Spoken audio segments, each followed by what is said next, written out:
However, I would not see my infidelity as nearly anywhere near even 1% as disgusting as female infidelity, because female infidelity involves emotion. What do women really want? I don't care what they want. I only care what they respond to. There are specific hardwired signals that you are evolutionarily calibrated to demonstrate when there is a man of high value. From all the ways a seduction for men is being discussed today on the web, can every method work? Does every method actually works? Is everything applicable for you depending on where you live and how you live your life and where you are in life? And overall, what is truly applicable in the modern world of dating? The first one we are going to talk about is naturally speed seduction, developed by Jeffries about 40 years ago at this point, and this is the one I have talked the most about on this channel because I'm a hypnotist myself, therefore this makes sense. In the beginning, he developed a way to speak to women using neuro-linguistic programming, which technically is at the root foundation of most of those approaches and methods anyway, and he used that in the beginning to speak women's language. Because most guys get stuck in seduction because they think too logically. They believe that A plus B equals C, which means there is a mismatch when they talk to a girl because she thinks in terms of emotional loops. This feeling leads to that feeling, which leads to that feeling, etc. They are not processing information in the same way, at least not in their relationships. They usually want to be led with feelings instead of just logical information, which is why most guys just get stuck inside their head and don't know how to communicate to women. So the genius of Jeffries back in that time was to translate everything a guy might want to say to a girl he likes, translate all of that with women's language. Most of the hypnotic sentences he created back in the day were modeled after natural women's language, how they naturally speak, how they naturally describe what's happening when they feel attracted to somebody, when they feel ready to kiss somebody, what happens inside their mind, how they describe this. Most of the language patterns he created were modeled after their natural language, which is why when you attempt to use this, you notice stronger responses from women around you because you naturally speak in the way their mind is processing information. So it is a way to guide somebody's feelings into a loop of deeper feelings. This feeling leads to a deeper feeling, which leads to a deeper feeling, etc. The only problem I could state about this approach is that you need to already have a pretty deep conversation to really make it work. Can speed seduction be used in the beginning when you just meet somebody? Technically, yes, it can be used. However, I would say from experience it works way better and way more when you are already in a kind of deeper conversation. You have already passed the stage where she knows you, you know her. Now it is about learning about each other. And when you really get at that stage, I would say speed seduction can do miracles, even with younger, more mature, whoever you want, any kind of woman, that can work miracles because you are using female psychology, which hasn't changed in the last years. Maybe attention span is different, but definitely human brains, they haven't evolved in the last 4 years more than they did in the last 200 years anyway. So speed seduction, I would say yes, pretty interesting. Just the only downside is you need to have longer conversations to really be able to put it into use.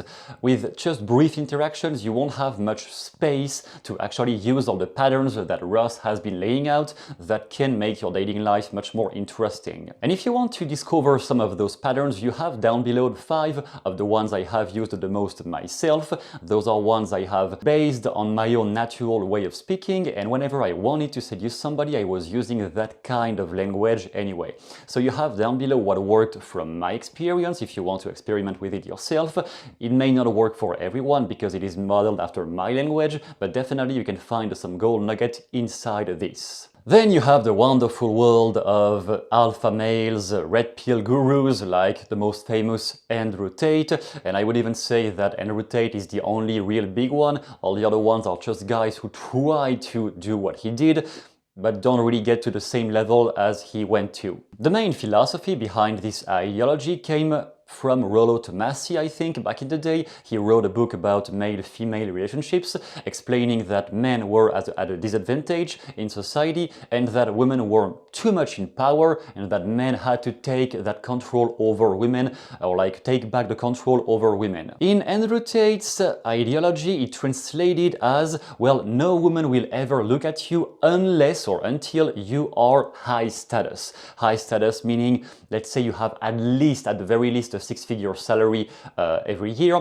you have pretty nice clothes, you can smoke a cigar, you have a ton of people around you who validate your status, you drive a big car, and he pretended that before you get all of that, no woman will ever look at you. So, final translation, if you're not getting laid right now, at this very second, my friend, it means you don't have enough status. But the problem is, although I do find some value in Andrew Tate, which I will mention here, many things he said were just imprisoning men into believing they were never enough and that they had to work harder every time, all the time, whereas maybe some women would already be interested in them anyway. And when you have really been coaching guys like I did and like more successful people than me have done, we can notice that guys who just spend their whole life working and trying to build high status, most of them don't really find many women around them anyway, at least not women that they haven't paid for. You know, you kind of have, I like a lot of things that guys like Andrew Tate say,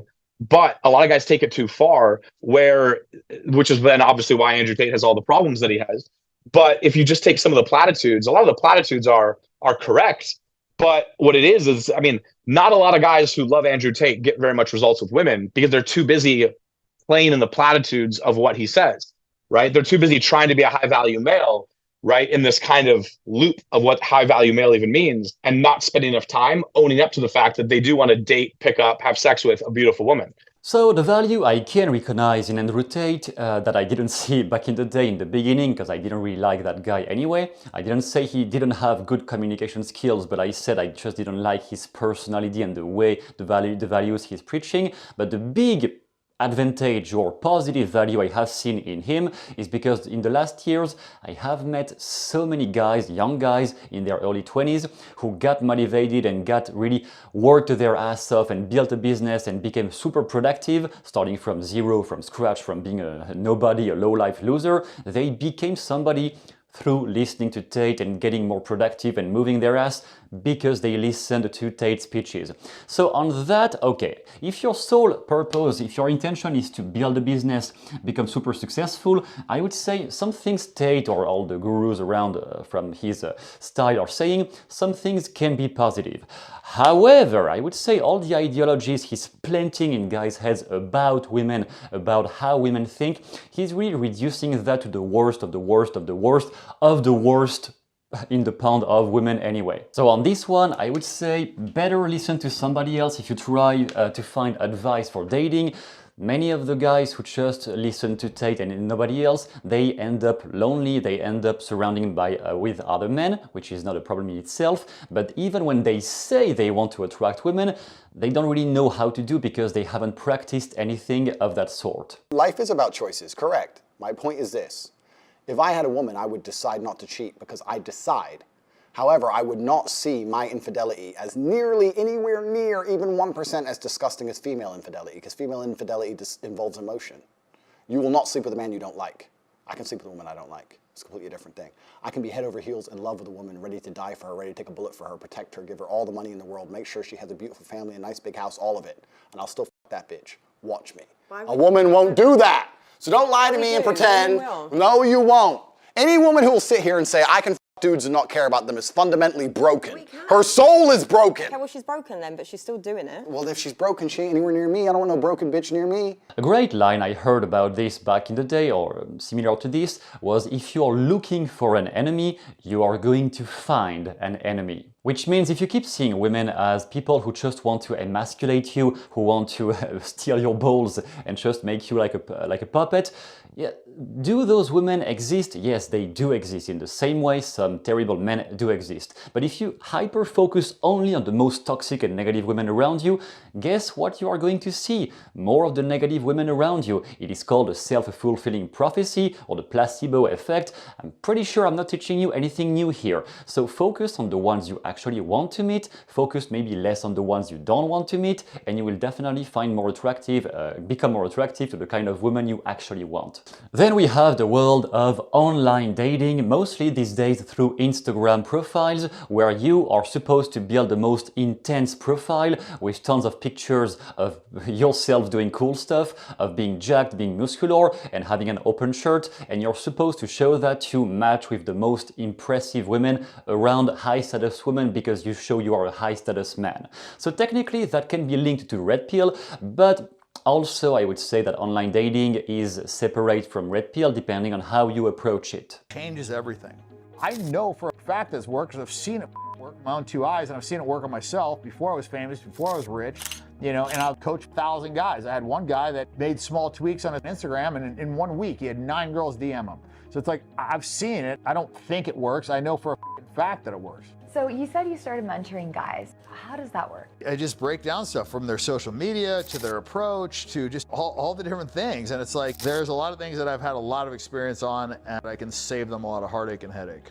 Indeed, one of the most famous persons in that industry is Bilzerian. He was doing this long before anyone else even thought about using high-profile pictures to attract more women on Instagram and those platforms. But mostly what online dating is going to be for is men who are very shy and very uncomfortable with social situations, and that may have been rising since COVID eventually. So we have seen a rise of online dating, a rise of platforms proposing to men to date other women, to meet other women online without having to leave the house, which can be positive and negative. The positive aspect is that you are seeing on those platforms women who already want to meet a guy anyway. So technically, yes, that can be an advantage because you are already talking to women who are interested anyway. If you go out in the streets and try to approach all the women you find, many of them either already have a boyfriend or are just not interested in meeting a guy today. Many excuses, many problems can go against you. On a platform where men and women surround for the purpose of meeting each other, naturally that can be easier. But that comes with a cost, because nothing is free in life, you must know that by this point. So the cost is that you are in the worst competition ever when you are on a dating platform.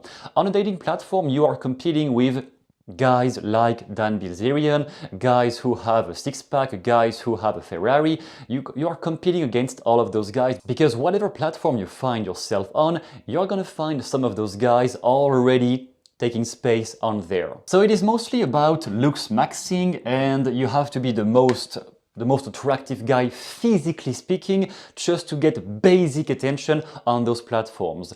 Nonetheless, I would say they have an advantage. Anything online that you can do will be easier to have longer conversations, also because you have more time to think. If you want to practice your language skills or communication skills, which as I said is also based on NLP, even Andrew Tate practiced a lot of NLP when he developed his skills, so it is always kind of related to neuro-linguistic programming and hypnotic language, whatever you want to do, even if it is just persuasion and sales. But basically you want to develop those skills of conversation. With online dating, that can be easier because you have more time to process what she said and think more thoroughly. How can I bring that message she just sent me to a meetup between the two of us? But the big problem I have seen with online dating is that basically guys who are really good with women in real life, they're gonna be good while texting anyway. On the reverse is not true. Guys who are really good at texting and online dating, they may not be that good face-to-face once they finally meet her for real. Because especially nowadays, with younger guys, some of them just use an AI to chat with the girl they have matched with, or they may hire somebody in some other country to just get more matches and do the pre-scripting to get matches on those platforms, and then only talking to the ones who matched.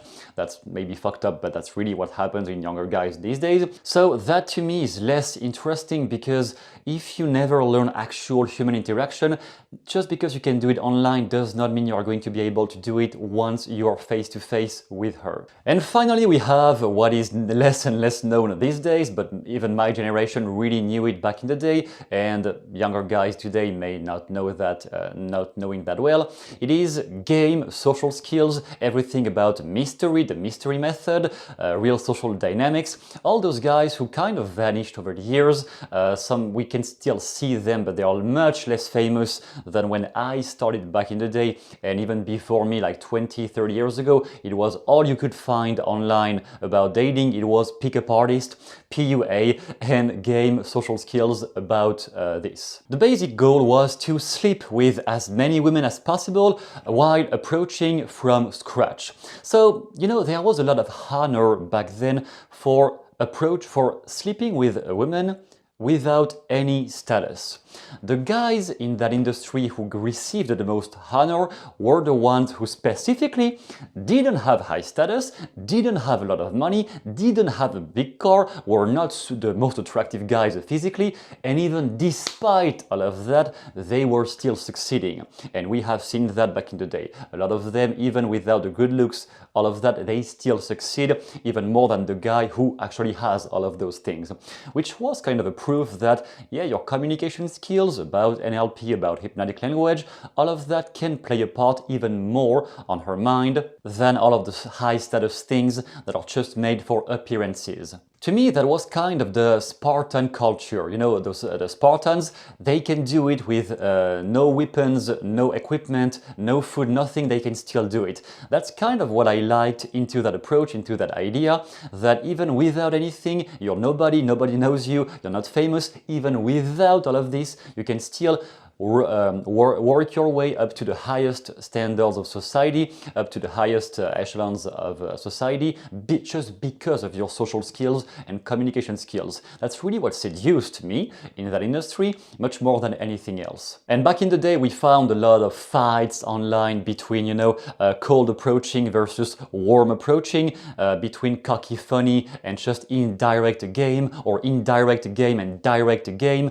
where you go way more upfront, or just inner game versus outer game. So inner game, you just work on your self-confidence, or versus outer game, you work on the techniques. All of those things, all of them work anyway. It is just dependent on which coach you are learning from, because some of them were good, some of them were complete shit, and you know who I'm talking about. Everything worked. It was just about, were you learning from the right person? And it was just marketing in the end, because they were putting all those terms to say that outer game was different than indirect game, that social circle was different than this.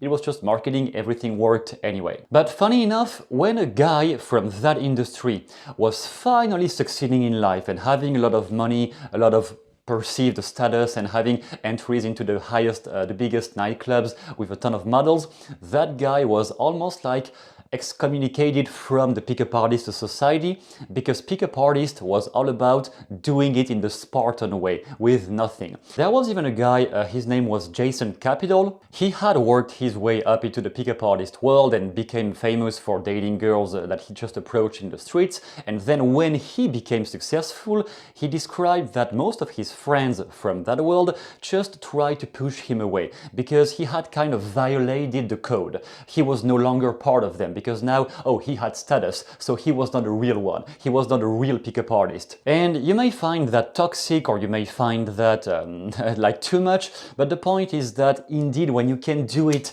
with nothing, well, I can tell you, you don't even need all of that, because once you have proven you could seduce, approach and seduce without good looks, without anything, then none of the other shit still concern you anyway, because you still have those foundations built up. Then if you add more status and more money on top of this, that's even better. But you don't need those things before you can finally seduce somebody. It is mostly about communication skills and social skills overall. Basically, who can do without can do with more easily. So if you can do without all of those shiny objects, then you can very easily do it anywhere.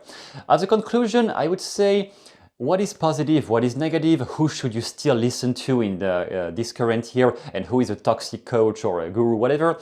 I would simply say that A guru, a coach, or a teacher who is inspiring you, that you get inspired positively by watching and listening to, that's somebody you have to follow the advice of.